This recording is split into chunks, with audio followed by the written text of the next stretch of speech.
تاسیان سریال جدید و وحشتناک پرخرج فیلمو کار تینا پاکروانه که شوورش علی اسدزاده تهیه‌اش کرده. اسدزاده سابقه کار روی شهرزاد رو داشته و در نتیجه دستی در دست محمد امامی و بعدم با خود پاکروان خاتون رو برای نوابا ساخت. آخرین کار علی اسد ولی گلیاپوچ بود که ترکون و واقعا جذاب بود بین آتش‌خولای نمایشخانه‌ای. ظاهرا بعد از مرافعه‌های متعدد اسد و فیلمو به نتیجه رسیدن، روی هم بوسیدن و محمدی‌ها صلوات گویان تا شده پول ریختن پای تاسیان که زارت و زورت هم بازیگر داره و تمرکز اصلی رو هم گذاشته روی نوستالژی و خب بر طبق شواهد و روایات و رصد دور و بریا داره دیده میشه، خوبم دیده میشه و تبلیغات هم شده و این روزا هم هی کلیپای بی ربط از در دیوارش اینور اونور وایرال میشه و اینا. قصه اینطور است که دختر یک کارخونه‌دار طاغوتی به اصطلاح دوستان خیلی روشنفکر و زرنگ و ایناست و طراحه و دانشگاه تهران درس میخونه و پسر چاپخونه‌ای عاشقش میشه. داستان خیلی به سبک شهرزاد و خیلی نغمه زمینی طور در قسمت اول و احتمالاً دو قسمت بعدی داره کلی کاراکتر معرفی میکنه و روایت اصلی رو خیلی آهسته پیش میبره و محدود نمیکنه خودش رو به جهان یه آدم یا دو آدم و از لای اونا بره جلو. هر دلش بخواد میره که اینم البته یه مدل ایراد نیست، واقعا بهش نمیشه ایرادی گرفت، فقط شاید خیلی ظریف نیست. در مورد این ظرافت خیلی صحبت دارم میگم. خیلی آسونه این کار، ولی من اول یه سری حسای اولیه رو بهتون بگم بعد آخرش جمع بندم. تاسیان توی شبکه نمایشخانگی خیلی بد نیست. این اول یعنی یه مینستریمه که احتمالاً میتره کنه. روی نوستالژی مانور میده. یه قصه عشق در اولین نگاه داره که هوتن شکیبا یا طرفشه، دختر پولدار پسر فقیر داره، بحران‌های سیاسی داره، گروه‌های مختلف و یقه‌گیری‌هاشون از هم داره. کنار اینا با مرامبازی و غیره. زرنگی پاکروان نسبت به نمونه‌های تلویزیونیش اینه که طاغوتیه اونقدر آدم بدی نیست، مذهبیه اونقدر آدم خوبی نیست و خاکستری و سمپات و همه اینایی که اولیه‌های نوشتن همچین ماجراهاییه.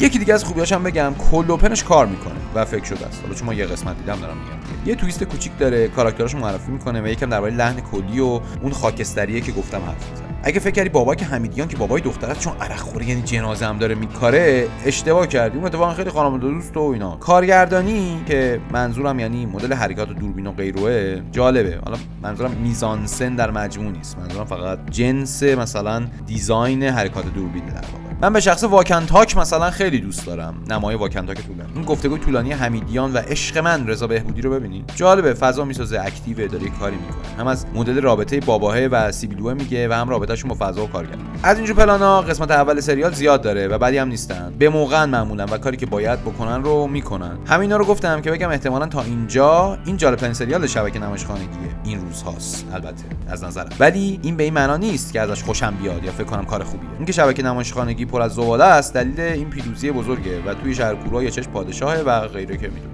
چون مفصل میخوام سعی کنم توضیح بدم چرا در جای جای سریال کرینج میشدم و حس بد و حماقت میکردم، اول چیزای بهترشو گفتم که وقتتون رو باز کنین و کلماتتون رو ببندین. حالا دیگه داریم میریم. تاسیان واقعا کرینجه، دیشه، یه حسی داره توی مایه‌های ای و چرا و اینا و توضیح این کار آسون نیست برام. این شبیه اون قضیه هست که چطور گاهی اجزا تا حدودی بد نیستن ولی کل بده، وقتی کنارم میشینن کراهت داره. دلیل اصلیش به نظرم اینه، حداقل برای من، برای اینه که سطحیه، ابتداییه و این همه پول خرج پروژه‌ای شده که آدم اصلی پشتش یعنی خانم پاکروان مسائل رو سطحی نگاه میکنه، ظرافت و هوشمندی نداره و برای همین حاصل مورمور میکنه آدمو. این مورمور شدن به این دلیله که دوچار شرم نیابتی میشیم یا میشم. اصلا شماها اصلا همه دوست دارین حتما سریال رو. یعنی ناراحت میشم که چطور یه آدمی که تیتراژ سریال شبیه ماهی سیاه کوچولو و تصویرسازی‌های قبل از انقلابه، تصویرسازی‌های شخصیت اصلیش خیلی دیجیتال و امروزیان، یعنی سعی نشده اون اکسترا مایل به قول فرنگی‌ها رو بره و شبیه در بیاره اینا رو. یا ناراحت میشم که به دایجان ناپلون ارجاع میده و شخصیتش عین این بچه‌ها که تیک کلامای سریالا رو تکرار میکنن میگن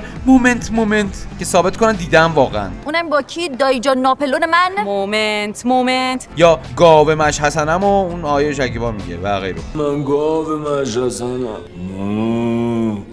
ارجاع به شب‌های گوته و آدمایی مثل بیضایی و اینا توی سطح دیگه ای کرینجن ولی توی این سطح هم هستن. بیضایی آقا واقعا آدم خفنیه ها، من در اون شکی ندارم، سوپر باسواد و شریف این آدم، ولی چیزایی که ازش تو سخنرانی شب‌های گوته داخل سریال نقل قول میشد چیزهای خاص و عجیبی نبودن که این شخصیت‌ها اینطور پاچ مالانه، نمیخوام فوش بدم، میگن وای چه شیوا و چه زیبا و فلان. کلی آدم خفن توی شب‌های گوته بودن که حرفای خیلی جالبی زدن و واقعا خیلیاشون شیوا و خفن و زیبا بودن، ولی این حرفایی که ما شنیدیم نبودن. بیاین دیالوگا رو بررسی کنیم. یه پلان مفصل هست، ورودی مهمونی که دختره میره تا میرسه به باباش و بی‌دلیل میگه بابا پیر نشیا. یعنی آخه لاشی.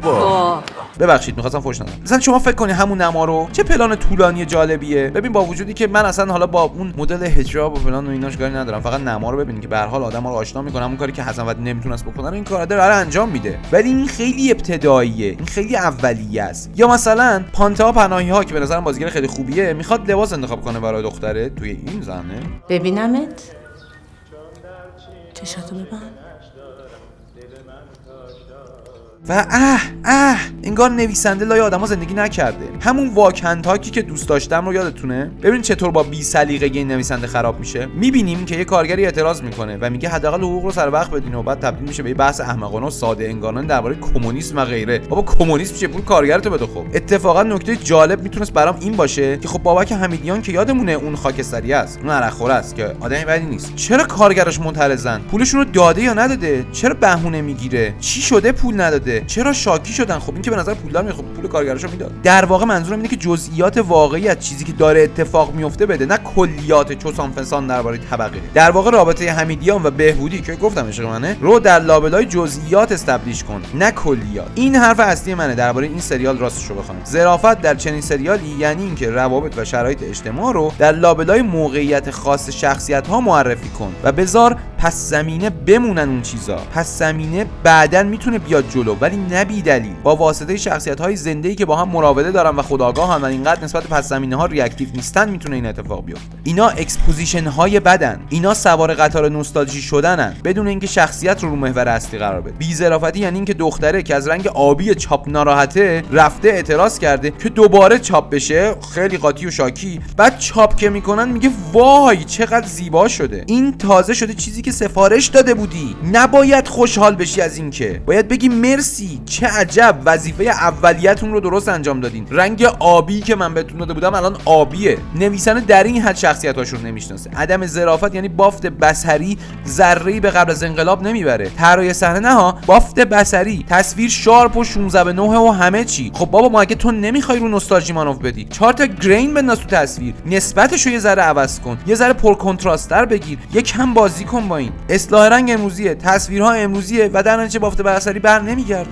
یه مثلا اعتراض نمیکنم به اینکه خب اون قنبلیای واسه پیاده‌رو کنار دانشگاه تهران که نبوده قبل از انقلاب، اونا رو میگفتی جلوه ویژه ریموو کنن. اینا حالا سوتی حساب میشن و مهم نیستن واقعا. ولی وقتی همه این چیزا کنار هم میشینن، آدم چی میشه؟ دوچار شرم نیابتی میشه. ناراحت میشه که چرا یکی تونسته این همه راه رو بیاد بعد اینقدر بی سلیقه باشه. حالا لول بعدی سطحی بودن رو ولی نگفتم هنوز، و اون یکم به دریوزگی و ولنگاری اخلاقی پهلو میزنه. به هر حال احتمالاً این ویدیو رو من سری میذارم و 4 روز دیگه سری فیلمو از یوتیوب فلان میکنه و اینو ورش میدارن. حالا خلاصه خود سری ببینینش دیگه. خانم پاکروان نمیدونه چقدر بیضای پدرش در مورد جمهوری اسلامی، چقدر بیچارش کردن، از کار بیکارش کردن، تقریبا روندنش از کشور. چرا باید استفاده کامرشال کنه ازش توی قسمت اول سریالش؟ مهم نیست که ازش اجازه گرفته و ایشون هم حالا لطف کرده یا نمیدونسته سریال چیه یا هر چی گذاشته. خانم پاکروان نمیدونه که گلشیری توی همین کشور به خاک سیاه نشسته، می‌خواستن ترورش کنن نشده. بعد ازش اسم میاره که مثلا ارجاع بده و جالب باشه. یه سطحی از پوفیوزی داره سریال که من نمیتونمش. این سطح همون سطحیه که زنا و مردا دارن میرقصن کم و بیش ولی حجاب یا کلاهگیس دارن. خانم پاکروان نمیدونه که کاناپه کیانوش عیاری که زناش کلاهگیس گذاشتن تا ساخته بشه این همه سال رنگ اکران نگرفته. ببینید من میفهم ارجاع به هنر این کشور رو. توی همون سخنرانی که خود پاکروان گذاشته توی سریالش از قول بیضایی میگه من وقتی دولت درباره آزادی حرف میزنه به دوباره شک میکنم. خانم پاکروان شما در بدنه این نظام داری میسازی و هر وقت بیضایی و گلشیری و عرقخوری میاری، دو تا شخصیت اصلیت که دخترم هستن گل میکشن و یه شوخی بامزه به نظر میاد. من بهت شک دارم. مسئله میتونه مثل بررسیمون از سریالای دیگه موردی و سینمایی و اتفاقا تکنیکال باشه، ولی اینجا به نظرم این کار اشتباهه و اتفاقا بگم که درست به همون دلیلی اشتباهه که درختان انجیر معابد رو نباید اینطوری دربارش حرف زد. اون فیلم فقط در سطح دیگه‌ای پفیوزانه و سوء استفاده گره. این سریال در سطح دیگه.